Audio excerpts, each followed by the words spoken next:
세상에 떠도는 기묘한 괴담들. 첫 번째 이야기, 용두동 장례식장 근처 편의점에서 실제로 겪었던 실화괴담. 용두동에 있는 편의점에서 3개월째 야간 아르바이트를 하고 있었습니다. 야간 알바라 그런지 취객도 많고 바로 앞이 장례식장이라 조문객들도 종종 들렀습니다. 특히 밤에 허기를 달래기 위해 차가운 음료나 컵라면을 사가는 일이 많았죠. 그런데 가끔씩 이상한 손님들이 있었습니다. 검은 양복을 입은 사람들이 소금과 티슈만 사가는 경우가 많았던 겁니다. 궁금증을 참지 못하고 어느 날 그런 손님 중 한 분께 여쭤봤습니다. 저기, 죄송하지만 손님께서는 소금을 왜 자주 사가시는지 여쭤봐도 될까요? 40대 중반으로 보이는 푸근한 인상의 손님이 입가에 미소를 띠며 대답하셨습니다. 학생, 혹시 귀신 믿어요? 뜻밖의 질문에 당황하던 저를 보며 손님은 문을 나서며 말을 덧붙였습니다. 장례식장에서는 잡귀가 따라붙는다고 하잖아요. 휴지에 소금을 싸서 주머니에 넣으면 그런 걸 막아준다는 얘기가 있어요. 손님이 나간 뒤 편의점 문에 걸린 종소리가 유난히 날카롭게 귀를 간지르는 듯했습니다.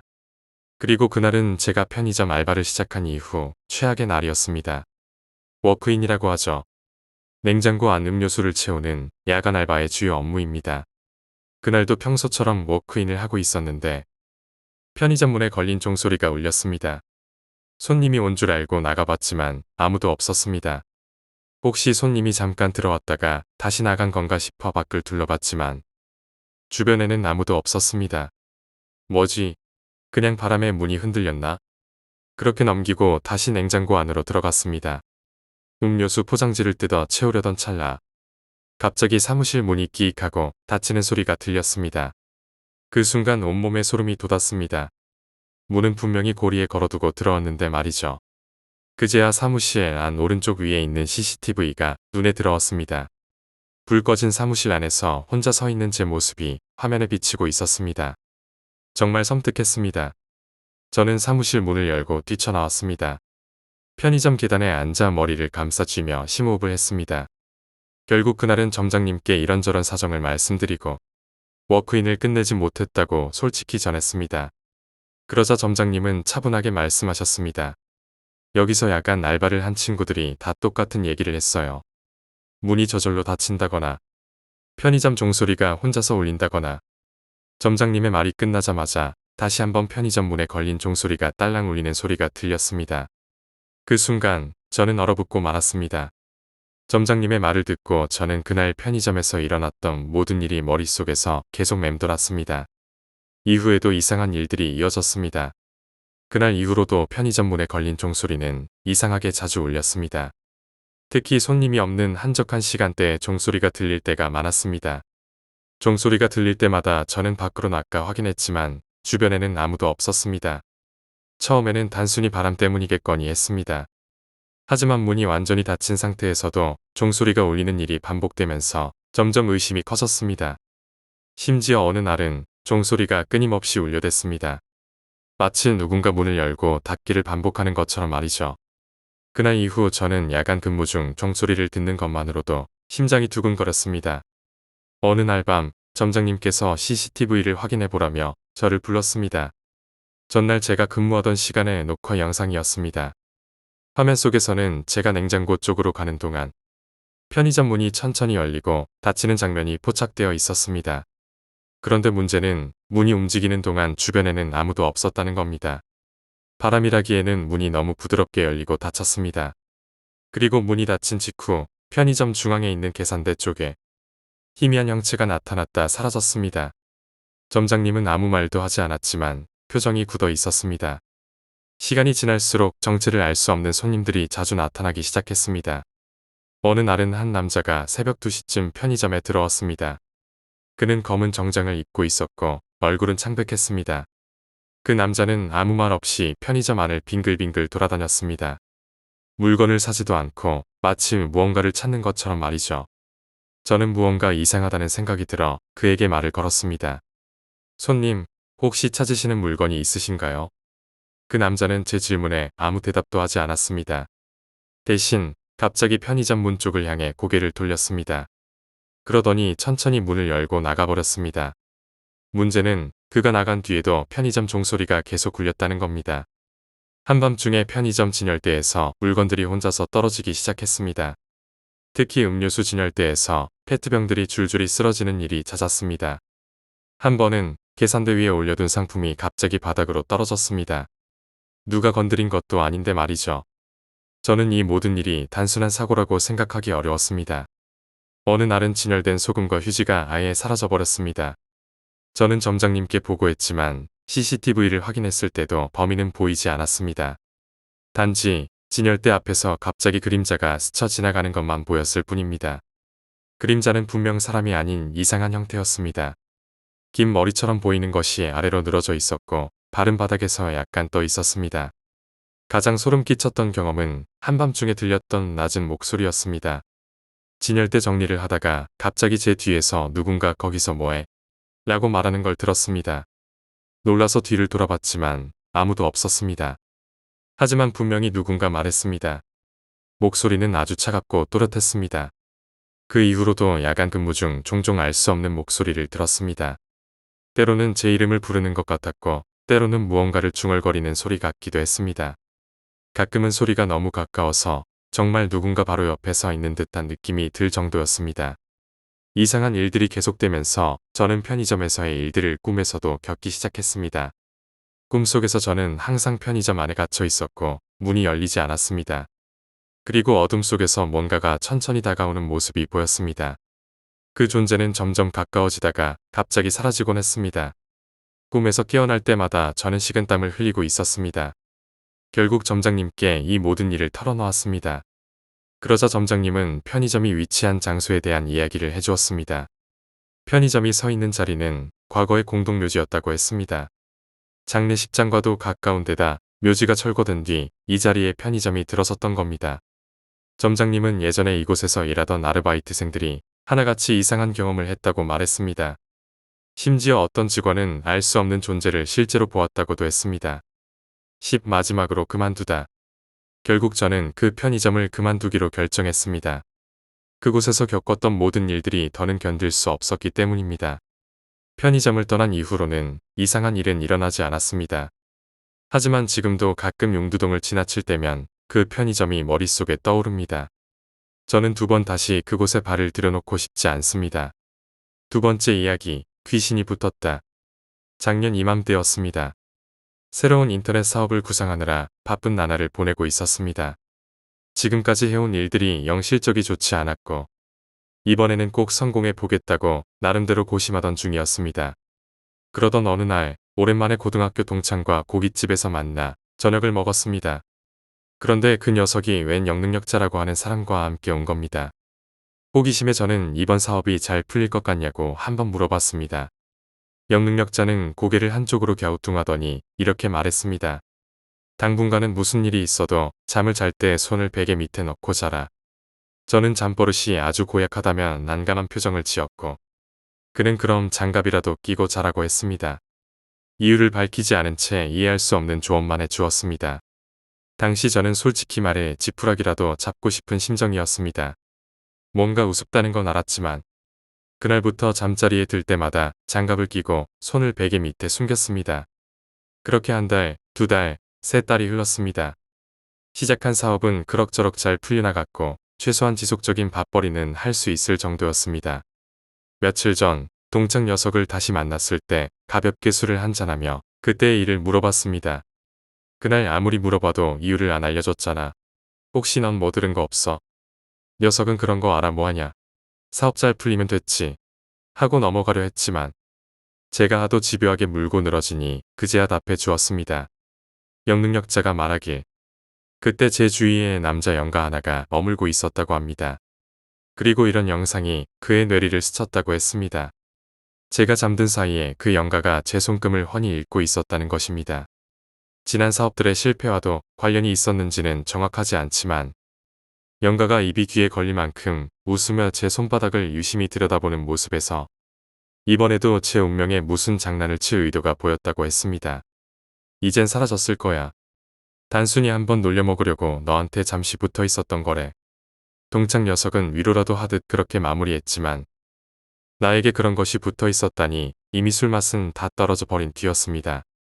그날 동창 녀석과 헤어진 후 그 이야기가 머릿속을 떠나지 않았다. 남자 영가가 손금을 읽는다는 말이 도무지 이해되지 않았다.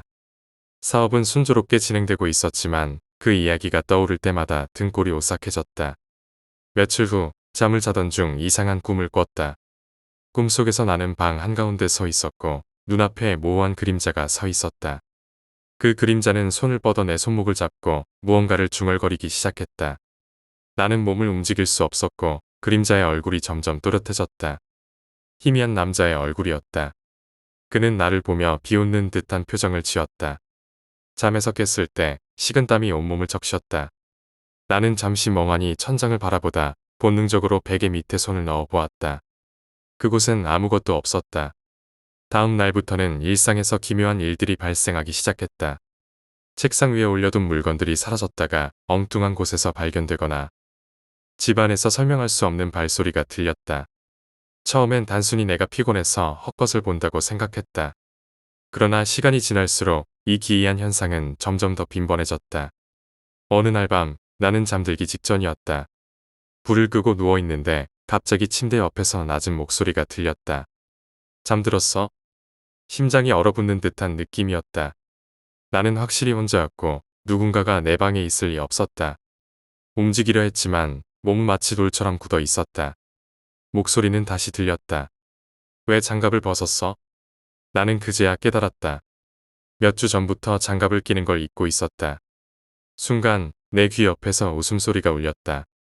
그것은 인간의 목소리가 아니었다. 다음 날 아침 동창에게 전화를 걸어 상황을 얘기했다. 동창은 잠시 침묵하다가 말했다. 그 영가가 다시 온 것 같다. 영능력자한테 다시 찾아가봐. 나는 두말할 것 없이 영능력자를 찾아갔다. 그는 내 이야기를 듣더니 눈을 감고 깊게 숨을 내쉬었다. 그 영가는 단순히 장난을 치는 수준이 아니야. 지금은 너의 운명을 조작하려 하고 있어. 그는 이상한 주문을 외우며 방 안에 소금을 뿌렸다. 이 의식을 끝내면 내 주위에서 완전히 떠나게 될 거야. 다만 내가 무엇을 봐도 절대 눈을 뜨지 마. 나는 그의 말을 따랐다. 눈을 감고 있는데 갑자기 주변 공기가 차갑게 식었다. 그 순간 귀를 찢는 듯한 비명소리가 들렸다. 그리고 누군가 내 어깨를 세게 잡았다. 넌 못 빠져나가. 나는 비명을 지르며 자리에서 일어나려 했지만 몸이 전혀 움직이지 않았다. 영능력자는 계속 주문을 외우며 내 주위를 돌고 있었다. 그때 방 안에서 바람이 휘몰라쳤고 누군가 내 베개를 잡아당기는 듯한 느낌이 들었다.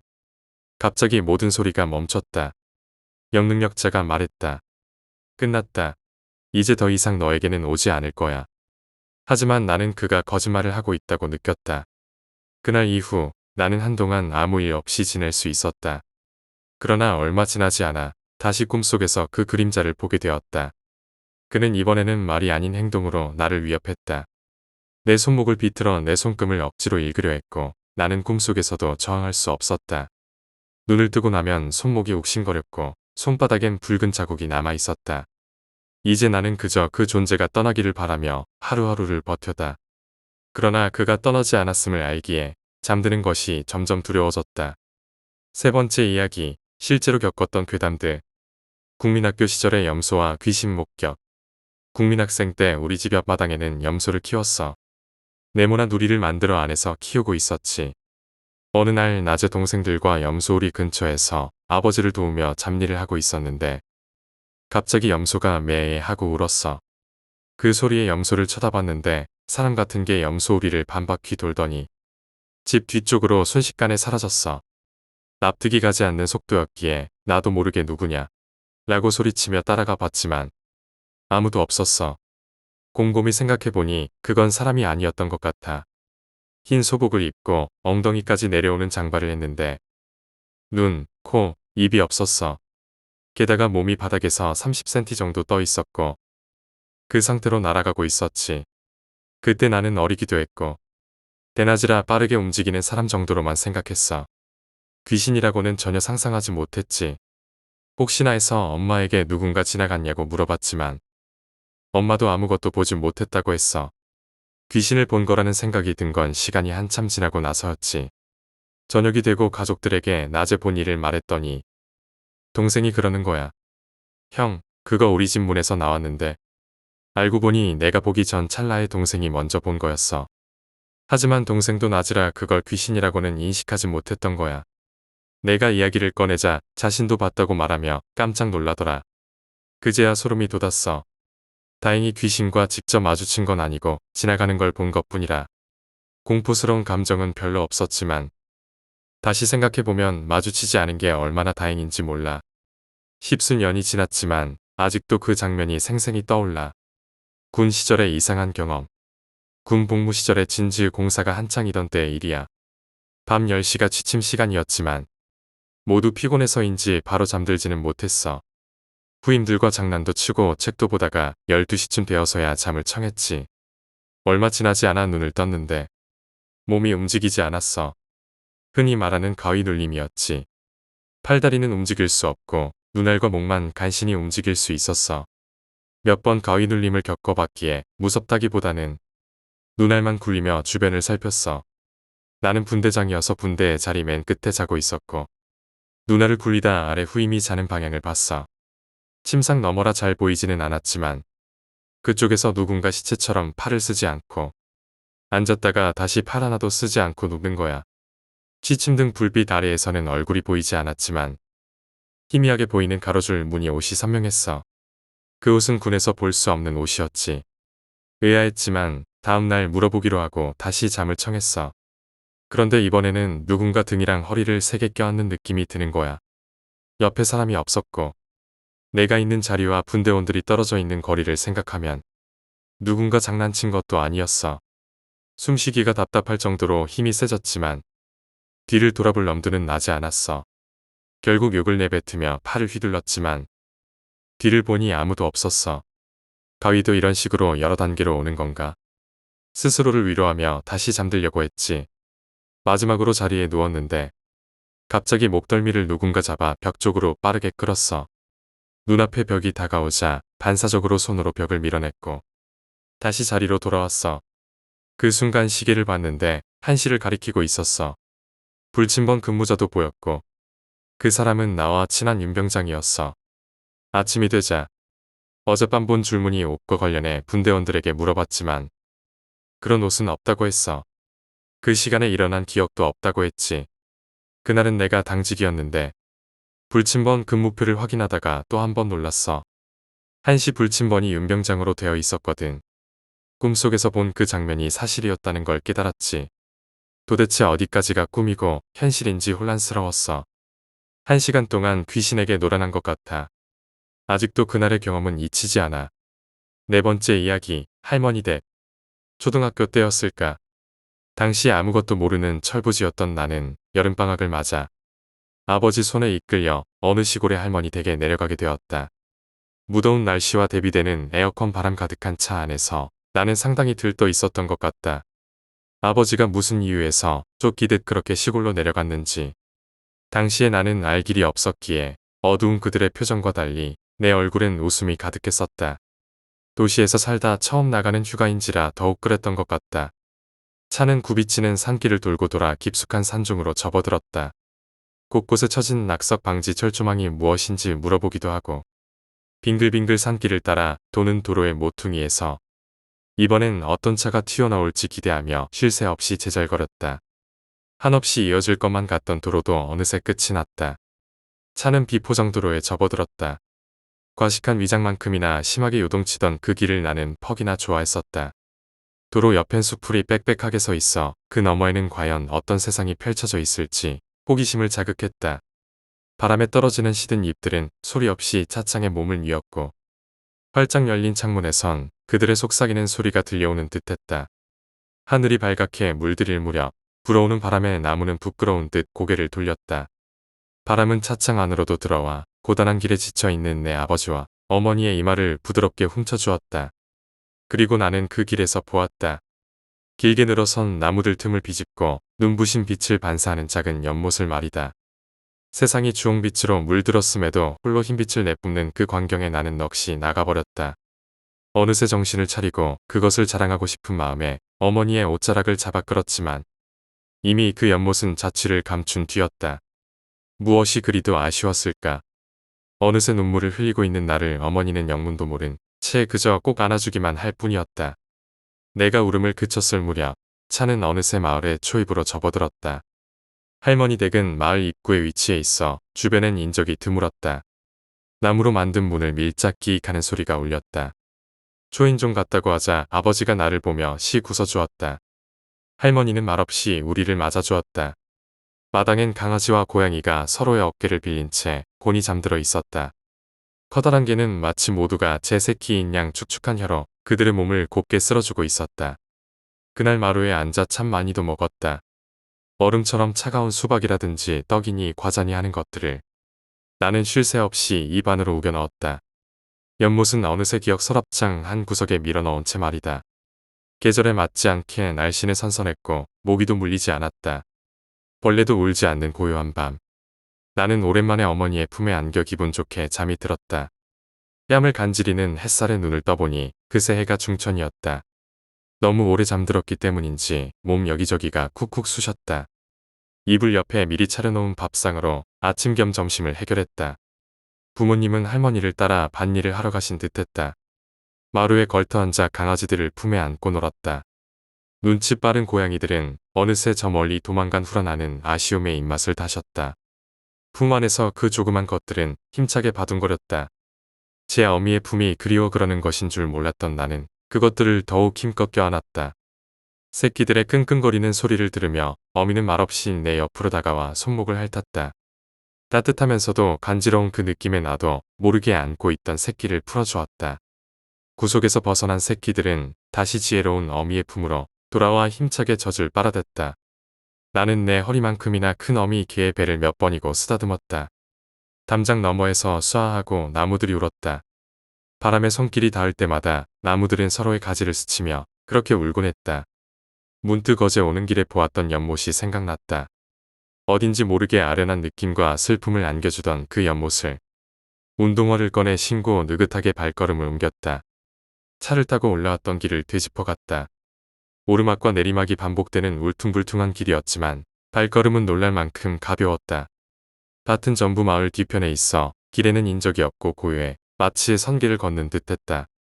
새들이 지저귀고 벌레들이 우는 곳.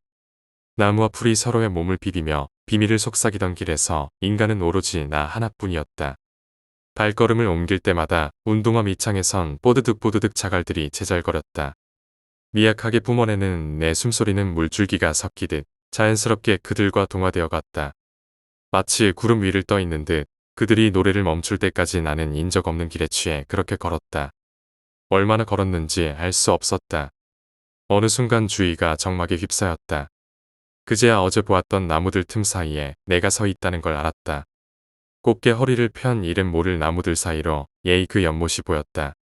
나뭇잎들이 하늘을 가려 어둑어둑했지만 연못이 있는 방향에선 희미하게 빛이 흘러나오고 있어 신비로운 느낌을 자아냈다.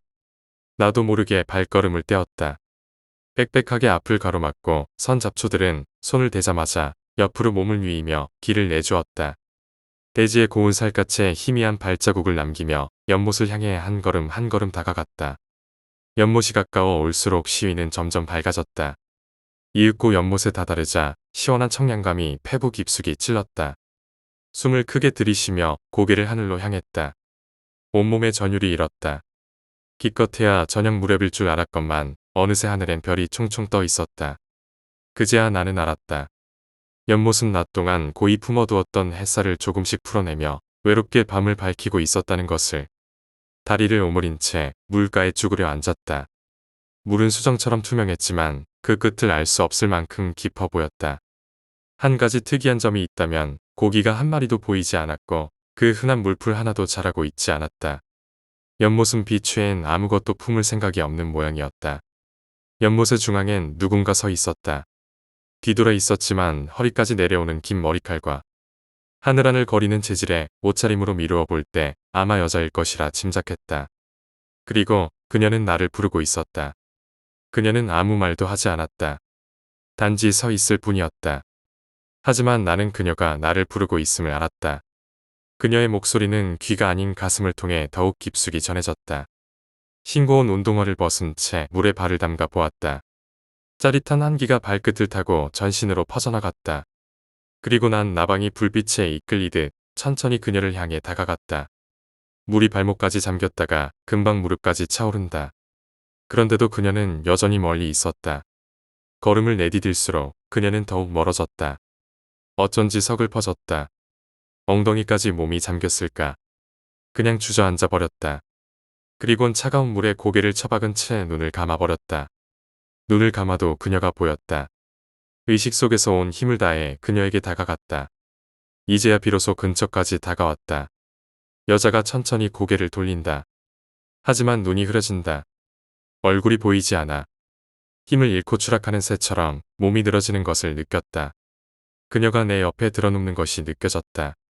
겨울바람만큼이나 차가운 한기가 어깨를 감싸고 이내 등을 타고 내려가 전신을 쓸어내린다.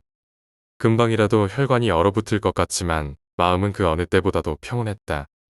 손길은 살을 파고 들어가 심장 가까이에서 잠시 움직임을 멈추었다. 심장은 술에 취한 듯 천천히 속도를 줄이기 시작했다. 나도 모르게 한숨을 내뱉었다. 그리곤 내 의식마저 그녀의 손에 기꺼이 건네주었다. 연못가에 앉아 물을 들여다보는데 갑자기 발목에 차가운 감촉이 느껴졌다. 나는 깜짝 놀란 물에서 발을 빼려 했지만 보이지 않는 힘이 발목을 잡고 끌어당겼다. 물이 점점 다리 위로 차오르며 무겁게 짓눌리는 느낌이 들었다. 겁에 질려 소리를 질렀지만 목소리는 물속으로 흡수된 것처럼 아무 소리도 나지 않았다. 몸이 천천히 물속으로 끌려가고 있었다. 연못 안의 물은 맑고 투명했지만 그 아래에는 마치 무한한 어둠이 도사리고 있는 것 같았다. 발이 바닥에 닿지 않았고 점점 더 깊이 내려가고 있었다. 물속에서 나는 무언가를 보았다. 멀리서 하얀 형체가 떠다니며 나를 바라보고 있었다. 형체는 가까워질수록 뚜렷해졌다. 긴 머리카락이 물속에서 천천히 흩날리고 있었고 희미하게 드러나는 얼굴에는 눈이 없었다. 그것은 분명히 나를 보고 있었다.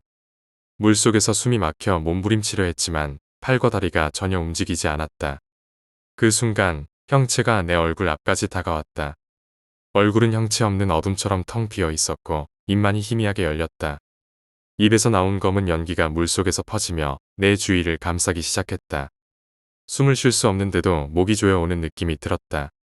검은 연기가 목과 코로 스며들며 온몸을 마비시키는 것 같았다.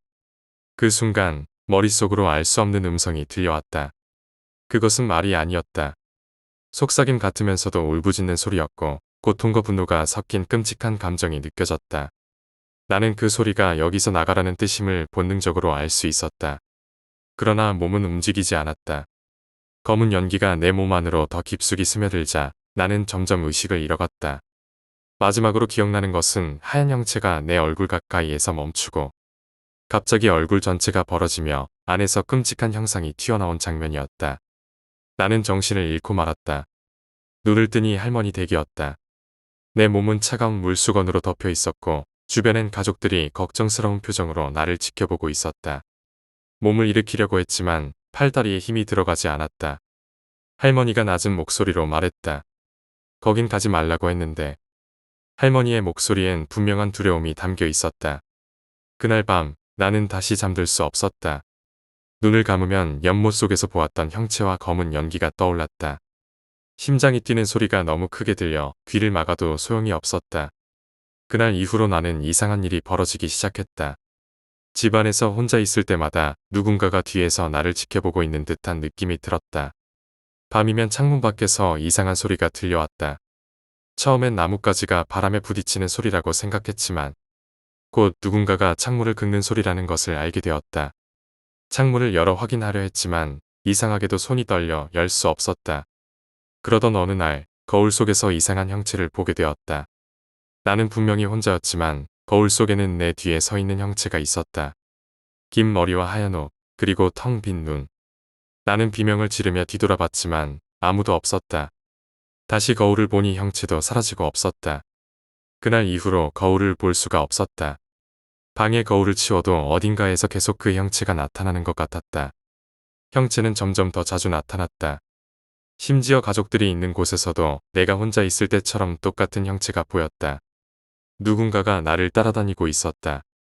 밤마다 악몽에 시달렸다. 꿈속에서 나는 다시 연못에 서 있었고 하얀 형체가 물속에서 나를 부르고 있었다. 그 형체는 점점 더 가까이 다가와 내 목을 잡고 물속으로 끌어당겼다. 눈을 뜨면 온몸이 땀으로 젖어 있었다. 밤이면 창문 밖에서 들리던 긁는 소리는 점점 더 커졌고 이제는 창문뿐 아니라 방문까지 긁는 소리가 들리기 시작했다. 나는 방 안에서 도망칠 수도 없었고 누구에게 말할 수도 없었다. 그 이상한 일이 계속될수록 나는 점점 더 지쳐갔다. 마치 무언가가 내 생명을 조금씩 빼앗아 가는 듯했다. 나는 점점 그 형체의 존재가 현실에 가까워지고 있다는 사실을 깨달았다. 어느 날 밤 창문을 긁는 소리가 더 이상 들리지 않았다. 그 대신 내 방 안에서 무언가가 움직이는 소리가 들렸다. 천천히 고개를 돌렸을 때 어두운 방 한 구석에서 작은 움직임이 보였다. 나는 숨을 멈추고 그곳을 응시했다. 무언가가 어둠 속에서 나를 보고 있었다. 그것은 사람의 형체를 하고 있었지만 머리카락이 바닥까지 늘어져 있었고 고개를 기울인 채 나를 바라보고 있었다. 갑작스레 형체가 벽을 기어오기 시작했다. 그것의 움직임은 마치 사람 같지 않았다.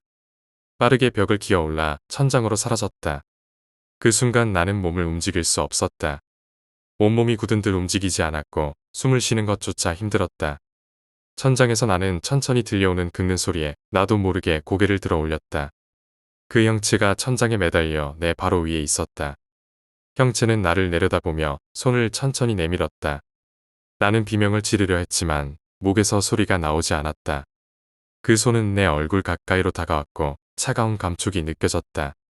그 순간 나는 침대에서 떨어져 방 밖으로 뛰쳐나갔다. 복도로 나왔지만 집 안은 어두웠고 이상한 소리가 집 전체를 울리고 있었다. 낮은 우문거리는 소리와 함께 누군가 속삭이는 듯한 소리가 들렸다. 복도 끝에는 한 줄기 어둠이 나를 향해 서서히 다가오고 있었다. 나는 문을 열고 밖으로 나갔다. 하지만 바깥도 평소와 달랐다. 길거리는 안개로 가득했고 집 주변의 나무들이 흔들리며 괴이한 소리를 내고 있었다. 갑자기 발밑에서 무언가 움직이는 느낌이 들었다. 고개를 내려다보니 땅속에서 검은 손이 올라와 내 발목을 잡고 있었다. 손은 점점 더 세게 내 발목을 쥐었고 나는 중심을 잃고 쓰러졌다. 땅속에서 검은 손들이 더 많이 나타나 내 몸을 잡아당기기 시작했다. 나는 필사적으로 손을 뿌리치려 했지만 손은 멈추지 않았다. 그 순간 다시 그 음성이 들렸다.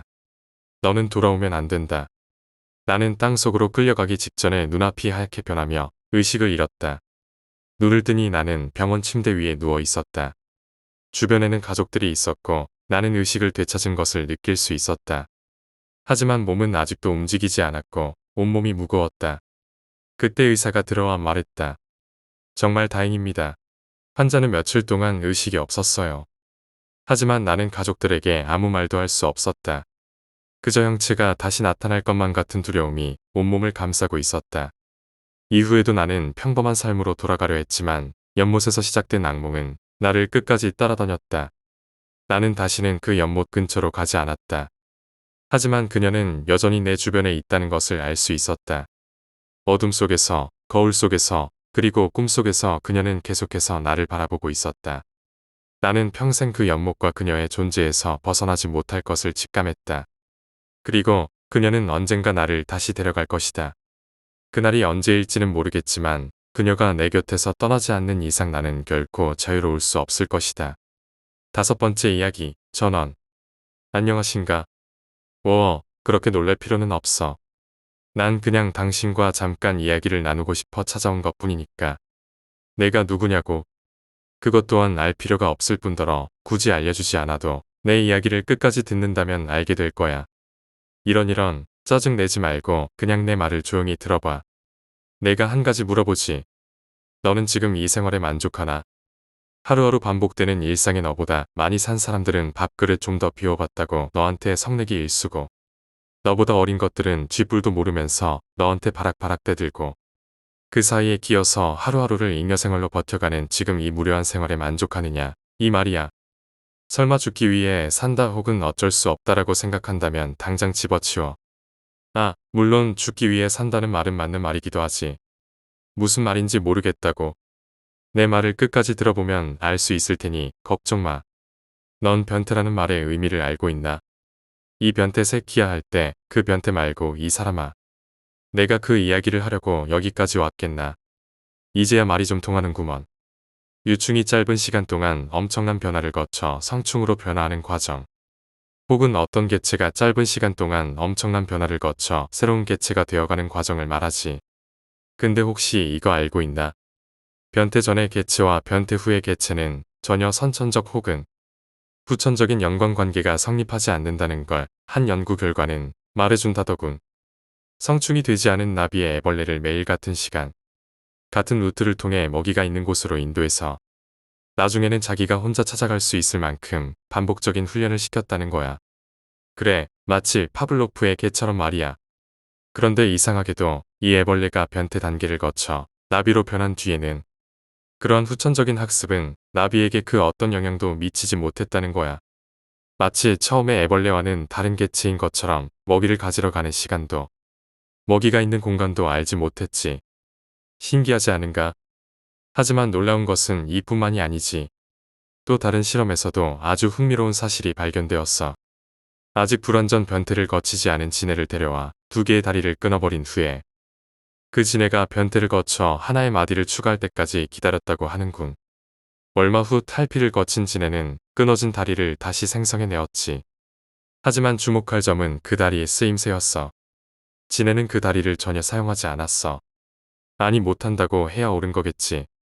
지네는 자신이 그 잘려나간 다리가 다시 나왔는지조차 모르는 것처럼 행동했다고 하더군. 그 다리를 건드려도 반응조차 하지 않았다는 거야. 이 실험은 여기서 멈추지 않았다네. 그들은 같은 실험을 몇 번이나 계속했어. 몇십 개의 다리가 잘려나가고 다시 생기고 또다시 잘려나가고 생기고 결국에는 어떻게 되었는지 알겠나? 녀석은 자신에게 다리가 있는지 없는지조차 모른 채의 몸만 꿈틀꿈틀 대었다더군. 웃기지 않은가? 표정을 보니 그딴 벌레들 이야기는 왜 짓걸리냐고 생각하는군. 그렇지? 그런데 말이야. 그딴 벌레라는 건 누가 정의한 건가? 내가 벌레보다 우월하다는 그 비정상적인 자만심은 어디서 나온 거지? 벌레와 내가 다르다는 건 누가 결정하는 건가? 과학이, 과학자들이 웃기지도 않는군.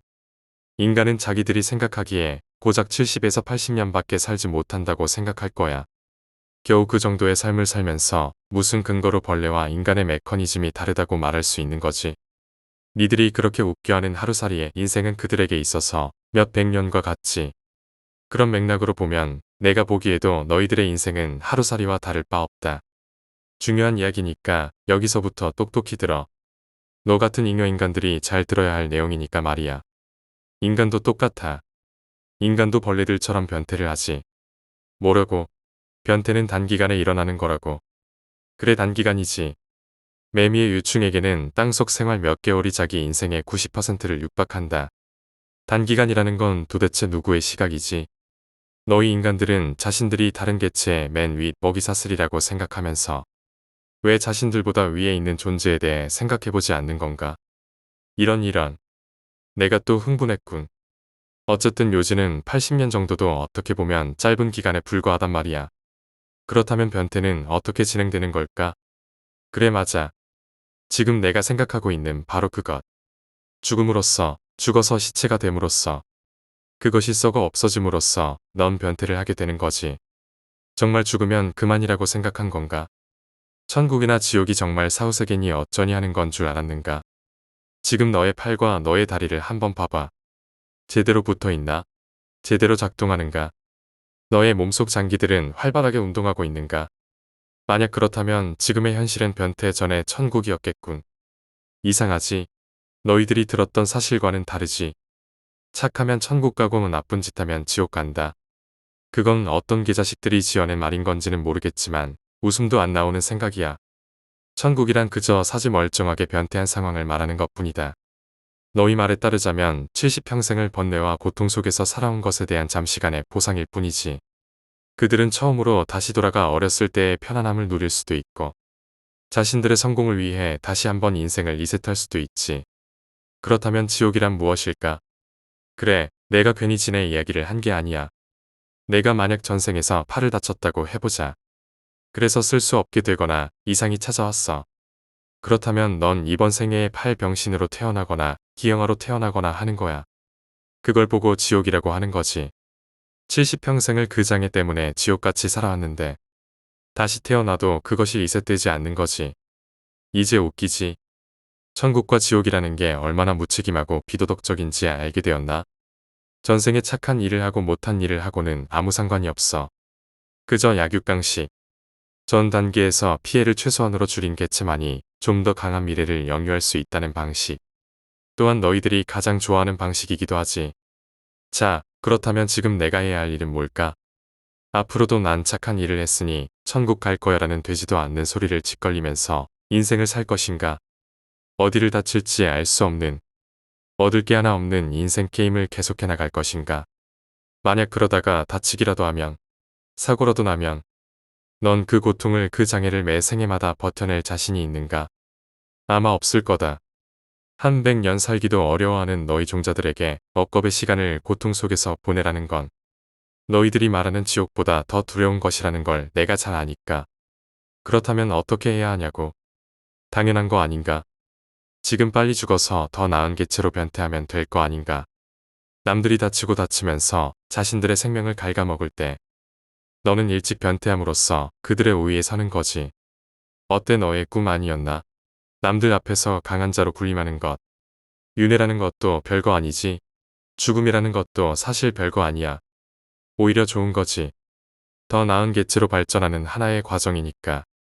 그저 몇 번의 죽음만 거치게 된다면 너는 남들보다 우월한 인간으로 또 다른 삶을 살아갈 수 있는 거라고. 그리고 바로 지금 너에게 남들과는 비교할 수조차 없는 거대한 천국이 눈앞에 펼쳐진 거라고. 너의 앞에 놓여있는 이 밧줄이, 너의 뒤에 놓여있는 저 농약이, 너의 밑에서 팔을 벌리고 있는 저 돼지가 온통 자신에게 몸을 맡기라고 소리치고 있는 걸세. 죽음으로써 널 더욱 강해질 수 있도록 하기 위해서. 도대체 내가 누구냐고. 말하지 않았는가. 그런 건 알 필요도 없는 거라고. 난 그저 너의 꽉 막히고 지루한 일상에서 항상 굽신거리고 살아야 하는 약자의 인생에서 구해주기 위해 그저 조그만 조약돌을 너에게 던져줬을 뿐이지.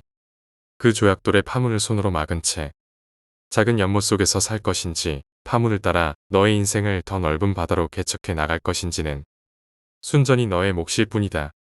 어때? 이래도 더 살고 싶나? 그러나 너희 인간들은 이런 이야기를 들으면서도 대부분 귀담아 듣지 않는다. 눈앞에서 누가 죽든 어디선가 비명소리가 들리든 자신과 직접적인 연관이 없다고 생각하며 하루를 살아간다. 이게 너희들이 가진 가장 큰 착각이다. 내가 살고 있는 이 공간에서 무언가의 시선이 느껴지지 않나? 가끔 방 안에 혼자 있어도 누군가가 너를 보고 있다는 느낌이 들지 않나? 그건 내가 착각하는 게 아니다. 내가 잠든 사이에도 내가 일상을 보내는 동안에도 무언가는 계속 너를 관찰하고 있다. 이 모든 것이 우연이라 생각하나? 불이 꺼진 방에서 들리는 작은 소음, 아무도 없는 복도에서 느껴지는 기운. 모든 게 내가 생각하는 우연 속에 존재하지 않는다. 그것들은 너의 행동 하나하나를 감시하고 기록한다. 내가 의도하지 않은 순간에 그들의 세계로 들어갈 수 있다는 걸 아나? 그 문턱은 언제든 열릴 수 있다. 너는 그 문턱을 넘을 준비가 되어 있나? 내가 그 문턱을 넘는 순간 모든 것이 바뀐다. 하지만 그 순간은 내가 선택할 수 있는 게 아니야. 그들은 내가 무방비한 상태일 때를 노린다. 특히 내가 잠이 들었을 때, 주변이 고요할 때, 너의 의식이 현실을 떠날 때 그들은 다가온다. 한번 그들의 영역으로 넘어가면 내가 살았던 이곳은 더 이상 돌아갈 수 없는 곳이 된다. 너는 내가 꿈을 꾼다고 생각할지도 몰라. 하지만 눈을 떠도 여전히 어딘가 낯선 공간에 갇혀 있다면 그때야 내가 무엇을 마주했는지 알게 될 거다. 거기선 누구도 내 편이 아니다.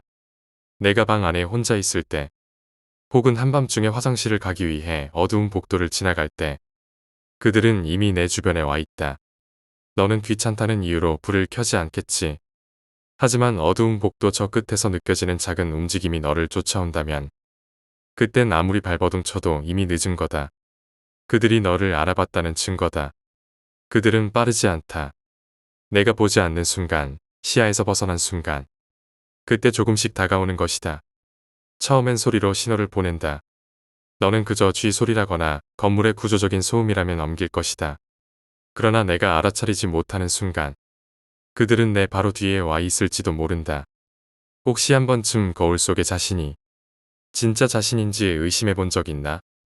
가끔 거울 속 내가 눈을 깜빡이는 순간, 내 움직임과 약간의 차이가 있었다면 그건 내가 착각한 게 아니다. 거울은 단순한 반사체가 아니다. 그것은 내가 보지 못하는 또 다른 공간을 비추는 통로다. 내가 그것을 너무 오래 들여다보거나 혹은 너무 가까이 다가가면 안 되는 이유는 단순히 무서운 이야기가 아니라 실제로 무언가를 깨워버릴 가능성이 있기 때문이다. 내가 어렸을 때 밤에 이불을 뒤집어 쓴 적이 있었나? 그 이불이 너를 안전하게 지켜줄 거라 생각했겠지. 그러나 이불은 내 몸을 보호하는 게 아니라 내가 그들의 시선을 느끼지 못하도록 만드는 차단막일 뿐이다. 실제로 그들이 내 이불 밖에서 기다리고 있다는 사실을 내가 알았다면 이불 속에서도 내 심장은 미친 듯이 뛰었을 거다. 이불 밖은 위험하다고 했던 어릴 적 기억이 떠오르는가?